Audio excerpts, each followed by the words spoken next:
नमस्कार, मी श्वेता अंकले. तरुण भारतच्या न्यूज बुलेटिनमध्ये आपल्या सर्वांचे स्वागत. आता पाहूया ठळक घडामोडी. पुणे दरम्यान सुरू झालेल्या वंदे भारत सेवेमुळे बेळगावकरांच्या आशा पल्लवित झाल्या असून बेंगळूर बेळगावसाठी वंदे भारत सुरू करण्याच्या मागणीला यश येणार असल्याची माहिती खासदार जगदीश शेट्टर यांनी दिली. पुणे आणि हुबळी दरम्यान नवीन वंदे भारत एक्सप्रेस सेवेच्या घोषणेनंतर बेंगळूर धारवाड वंदे भारत सेवा बेळगावपर्यंत विस्तारित करण्याबाबत चर्चा करण्यात आली. बऱ्याच कालावधीपासून ही मागणी होत असूनही याकडे तांत्रिक अडचणी होत्या. मात्र आता या सर्व अडचणी दूर होणार असून लवकरच ही वंदे भारत ट्रेन सुरू होणार आहे. रोटरी क्लब ऑफ बेळगाव साऊथतर्फे 11 ते 14 फेब्रुवारी दरम्यान शिवकालीन शस्त्र प्रदर्शनाचे भव्य आयोजन करण्यात आले आहे. खानापूर रोड, टिळकवाडी, बेळगाव येथील मराठा मंदिर कार्यालयात सदर प्रदर्शन भरवण्यात आले. दररोज सकाळी 10 ते रात्री 9 वाजेपर्यंत हे प्रदर्शन शालेय विद्यार्थ्यांना मोफत पाहता येणार आहे. त्यामुळे हे शस्त्र प्रदर्शन बेळगावच्या शिवप्रेमींसाठी पर्वणी ठरणार आहे. या शिवकालीन शस्त्र प्रदर्शनात मराठा आरमार व शिवकालीन रांगोळी अशी सांगड घालण्यात आल्यानं डोळ्याचे पारणे नक्कीच फिटणार. आज मंगळवारी सकाळी 10 वाजता गोवा वेसेतून शस्त्र प्रदर्शनानिमित्त मिरवणूक काढण्यात आली होती. या मिरवणुकीत शालेय विद्यार्थी, घोडेस्वार आणि भगवे ध्वज घेऊन मोठ्या संख्येने मावळे सहभागी झाले होते. मिरवणुकीनंतर उद्घाटक दीपप्रज्वलन करून उद्घाटन करण्यात आले. अधिकाधिक शिवप्रेमींनी या प्रदर्शनाचा लाभ घ्यावा असे आवाहन रोटरी क्लब ऑफ बेळगाव साऊथतर्फे करण्यात आले आहे. हे शस्त्र प्रदर्शन म्हणजे मराठ्यांच्या शौर्याची व पराक्रमाची गाथा आहे. बेळगाव उत्तरचे आमदार आसिफ सेठ यांनी अशोकनगर येथील शासकीय उर्दू शाळेच्या नव्याने बांधलेल्या कंपाऊंडचे उद्घाटन केले. या उपक्रमामुळे परिसरातील शैक्षणिक सुविधांचा विकास होण्यास मदत होणार आहे. यावेळी युवा नेते अमान सेठ यांच्या उपस्थितीत आमदार आसिफ सेठ यांनी विद्यार्थी, शिक्षक व स्थानिक नागरिकांना संबोधित केले. नव्याने बांधलेले कंपाऊंड विद्यार्थ्यांच्या सुरक्षिततेसाठी तसेच त्यांना उत्तम शिक्षण व मैदानी खेळांसाठी आवश्यक सुविधा उपलब्ध करून देण्यासाठी महत्वाचे ठरणार आहे. बेळगाव उत्तरमधील शिक्षणाच्या दर्जात सुधारणा करण्यासाठी आमदार आसिफ सेठ सातत्याने प्रयत्नशील आहेत. विशेषतः मागास भागातील शाळांसाठी अधिक सोयी सुविधा निर्माण करण्यावर त्यांचा भर आहे. आपल्या भाषणात त्यांनी शिक्षणाच्या महत्वावर प्रकाश टाकत समाजाच्या उज्ज्वल भविष्यासाठी शिक्षणात गुंतवणूक करणे आवश्यक असल्याचे सांगितले.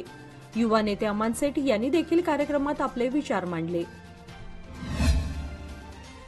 वैश्यवाणी समाज, वैश्यवाणी युवा संघटना, वैश्यवाणी महिला मंडळ आणि श्री समादेवी संस्थान समादेवी गल्ली बेळगाव यांच्या संयुक्त विद्यमाने दरवर्षीप्रमाणे श्री समादेवी वार्षिक जन्मोत्सव सोहळ्यातील शेवटच्या दिवशी मंगळवारी सकाळी नवचंडिका होम आणि महाप्रसाद उत्साहात पार पडला.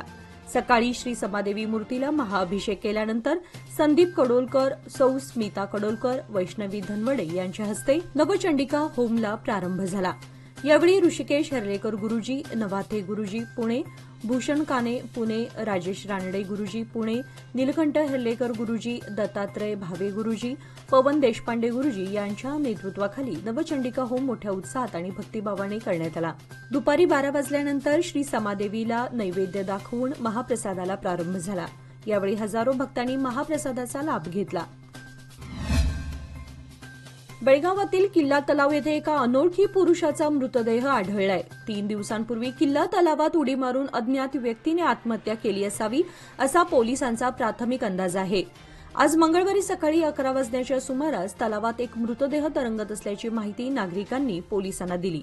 त्यानंतर तातडीने पोलिसांनी घटनास्थळी भेट देऊन मृतदेह बाहेर काढला.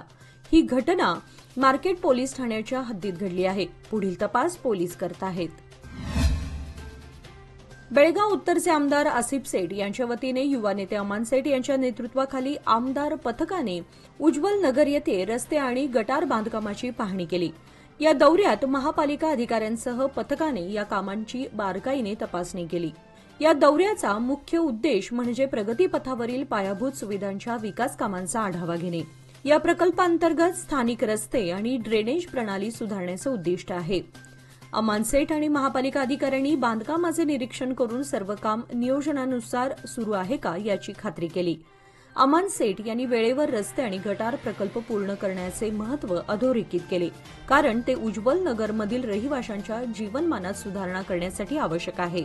व्यवस्थित रस्ते आणि सक्षम ड्रेनेज प्रणालीमुळे पाणी तुंबण्याची समस्या दूर होईल, स्वच्छता राखली जाईल आणि स्थानिक वाहतुकीस सुलभता येईल. तसेच पथकाने स्थानिक रहिवाशांशीही संवाद साधला व त्यांच्या अडचणी जाणून घेतल्या. तसेच त्यांच्या गरजा पूर्ण करण्यासाठी विकास कामे योग्य प्रकारे राबवली जात असल्याची खात्री दिली. नवे पाऊल नवा संकल्प लोकमान्य सोसायटी सादर करत आहे लोकमान्य शुभारंभ ठेव योजना, जी देते तुमच्या ठेवीवर आकर्षक व्याज. ज्येष्ठ नागरिकांसाठी 0.5% अधिक व्याज. अधिक माहितीसाठी कॉल करा 1800-212-4050. लोकमान्य, जिथे पैसा वाढतो आणि नातं वृद्धिंगत होतं. मुंबई येथे महाराष्ट्राचे उपमुख्यमंत्री एकनाथ शिंदे व मंगेश चिवटे यांची भेट घेऊन सीमा भागातील मुख्यमंत्री वैद्यकीय सहाय्यता निधी संबंधित चर्चा करण्यात आली. या भेटीदरम्यान चिवटे यांनी येणाऱ्या काळात लवकरात लवकर उपमुख्यमंत्री सहायता निधी कक्ष सुरुवात होईल व महात्मा ज्योतिबा फुले अंतर्गत मदत सुद्धा चालू करण्यासाठी वाटचाल चालू आहे, अशी माहिती दिली. येणाऱ्या थोड्याच काळात सीमा भागातील 865 गावांना सुद्धा उपमुख्यमंत्री वैद्यकीय सहायता निधी व महात्मा ज्योतिबा फुले अंतर्गत योजनांचा लाभ मिळण्यास सुरुवात होणार आहे. या भेटीदरम्यान सीमा भागातील समितीचे वैद्यकीय समन्वयक आनंद आपटेकर, राजेश लोहार आदी उपस्थित होते. निसर्ग हा सर्वांसाठी आहे. जंगलाचे रक्षण करणे हे केवळ वन खात्याचेच काम नाही, तर वन खात्याबरोबरच प्रत्येक नागरिकाचे कर्तव्य आहे. वन खात्यात काम करणारे अधिकारी व कर्मचारी निवृत्तीनंतर झाडे घेऊन जात नाहीत, परंतु जंगलाचे संरक्षण करण्यासाठी सर्वांनी एकत्र काम करणं गरजेचं आहे. आगीपासून जंगलाचं संरक्षण करण्यासाठी शाळा महाविद्यालयातून जागृती अभियान राबवण्यात येत आहे. गावातील नागरिकांना जागृत करण्यासाठी विद्यार्थ्यांची भूमिका महत्वाची असते, असे प्रतिपादन कणकुंभी वलय अरण्य खात्याचे डेप्युटी आरएफओ संजय मगदूम यांनी केले. बेळगाव प्रादेशिक अरण्य विभाग यांच्या मार्गदर्शनाखाली जनरंग, जनपद, कलातंड, शिरहट्टी, गदग व चिंतना ग्रामीण नगराभिवृद्धी संस्था कोडिहाळ यांच्या संयुक्त विद्यमाने आगीपासून जंगलाचे संरक्षण हे पथनाट्य कणकुंभी येथील श्री माऊली विद्यालयात सादर करण्यात आले. यावेळी संजय मगदूम यांनी विद्यार्थ्यांना मार्गदर्शन केले. बिजगर्णी गावातील प्रमुख गल्लींपैकी लक्ष्मी गल्लीचा हा एक रस्ता आहे. छत्रपती शिवाजी महाराज चौक ते लक्ष्मी मंदिराकडे व पुढे ब्रह्मलिंग मंदिरकडे जाणारा हा रस्ता असून येथून नेहमीच वर्दळ असते. या ठिकाणी शिवाजी महाराज चौकातील गीतांजली अंगणवाडी समोर गटारीचे काम अर्धवट स्थितीत आहे. त्यामुळे सध्या या गटारीवरून लहान मुलांना दररोज ये जा करणं कठीण बनलंय. एका फळीचा आधार घेऊन लहान मुलांना तारेवरची कसरत करावी लागत आहे. त्यामुळे शाळेतील कर्मचारी, मुलांना व परिसरातील नागरिकांना मोठा त्रास होतोय. हे लक्षात घेऊन ग्रामपंचायतीने येथील गटारीचे काम तातडीने हाती घ्यावे, अशी नागरिकांनी मागणी केली आहे. उचगाव लक्ष्मी गल्ली गांधी चौक येथील रहिवासी रमेश शिवाजी देसाई यांच्या राहत्या घराला लागून असलेल्या जनावरांच्या गोठ्याला रात्री 2च्या सुमाराला शॉर्ट सर्किटमुळे लागलेल्या आगीत जनावरांचा संपूर्ण गोठा जळून खाक झालाय. प्रसंगावधानामुळे गोठ्यामधील 2 म्हैशी मात्र सुदैवाने बचावल्यात. या आगीमध्ये गरीब शेतकऱ्याचं सुमारे 1 लाख किमतीचं नुकसान झाल्याचा अंदाज व्यक्त करण्यात येतोय. आकस्मिक झालेल्या या नुकसानीमुळे ते हतबल झाले आहेत. शासनाने त्यांना तातडीने आर्थिक सहाय्य करावे, अशी मागणी रमेश देसाई आणि ग्रामस्थांनी केली आहे.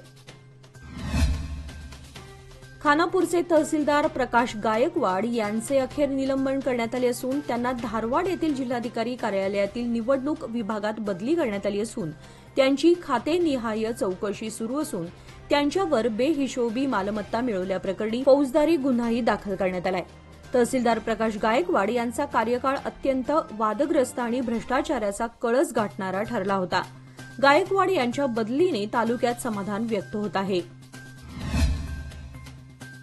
कर्नाटक राज्य ग्राम प्रशासकीय अधिकारी मध्यवर्ती संघ यांच्या वतीने काल सोमवार दिनांक 10 फेब्रुवारीपासून बेळगाव तहसीलदार कार्यालयासमोर बेमुदत आंदोलनाला सुरुवात करण्यात आली होती. या आंदोलनात आपल्या हाताला काळ्या पट्ट्या बांधून मूक आंदोलन करण्यात येत आहे. तलाठी पदाच्या अधिकाऱ्यांवर महसूल संबंधित कामासोबत पीक सर्वेक्षण तसेच आयोजनाची जबाबदारी देण्यात आल्याने आपल्यावर कामाचा बोजा वाढला असून हा कामाचा बोजा कमी करावा, या मागणीसाठी बेमुदत आंदोलन छेडण्यात आले आहे. या तलाठ्यांच्या वतीने करण्यात येत असलेल्या आंदोलनाला सरकारी नोकर संघाचा पाठिंबा मिळाला असून अध्यक्ष बसवराज रायगोड यांनी तलाठी यांची आज मंगळवारी सायंकाळी भेट घेतली. आजच्या दुसऱ्या दिवशीही तलाठी आंदोलनावर ठाम असून जोपर्यंत आपल्या मागण्या मान्य होत नाहीत तोपर्यंत हे आंदोलन असेच बेमुदत सुरू राहील, असे आंदोलनात सहभागी झालेल्या कर्मचाऱ्यांच्या वतीने सांगण्यात आले आहे. याचबरोबर आजचे बातमीपत्र इथेच संपले. अधिक माहिती आणि ताज्या घडामोडींसाठी पाहत रहा तरुण भारत न्यूज चॅनल. तसेच आमच्या चॅनलला लाईक, शेअर आणि सबस्क्राईब करायला विसरू नका. आणि विश्वासार्ह बातम्यांसाठी दररोज वाचा दैनिक तरुण भारत. धन्यवाद.